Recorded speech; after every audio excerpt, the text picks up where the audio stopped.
Hi friends, அனைவருக்கும் இனிய தமிழ் புத்தாண்டு நல்வாழ்த்துக்கள். இன்றைக்கி காலையில் 4 மணிக்கெல்லாம் எழுந்துட்டேங்க.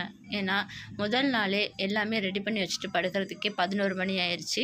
மறுநாள் காலையில் எழுந்திரிக்கிறதுக்கு கொஞ்சம் அலுப்பாக தான் இருந்துச்சு. இருந்தாலுமே விசேஷ நாட்களில் நமக்கு தூக்கமே வராது இல்லையா? அதனால் வெள்ளனே 4 மணிக்கெல்லாம் எழுந்தாச்சு. எழுந்து வாசலில் கோலம்லாம் போட்டுட்டு பசங்களையும் சீக்கிரமே எழுப்பி விட்டுட்டேன். அவங்களும் எழுந்து குளிச்சிட்டாங்க. இன்றைக்கி ஃபேமிலியோடு நாங்கள் எல்லாருமே வீட்டில் சாமி கும்பிட்டு முடிச்சிட்டோம். சாமி கும்பிட்டதோடைய எங்கள் தெருவில் இருக்கிற விநாயகர் பெருமான் கோவிலுக்கும் நாங்கள் போயிட்டு இரட்டை தீபம் ஏற்றி வழிபாடு பண்ணிவிட்டு நாங்கள் வீட்டுக்கு வந்துட்டோம். இன்றைக்கி தமிழ் புத்தாண்டு எங்களுக்கு ரொம்பவுமே சிறப்பாகவே போணுச்சுங்க. இன்றைக்கி ஈவினிங்கில் தான் நாங்கள் குத்துவிளக்கு பூஜையில் கலந்துருக்கேன். அதனால் ஈவினிங் டைமில் குத்துவிளக்கு பூஜைக்கு ப்ரிப்பேர் ஆகணும். இன்றைக்கி புத்தாண்டு எனக்கு ரொம்பவுமே மகிழ்ச்சியாகவும் சந்தோஷமாகவும் போணுச்சுங்க. இந்த வீடியோ உங்களுக்கு பிடிச்சிருந்தால் லைக் பண்ணிவிட்டு நம்ம சேனலை மறக்காமல் சப்ஸ்கிரைப் பண்ணி சப்போர்ட் பண்ணுங்கள். தேங்க்யூ.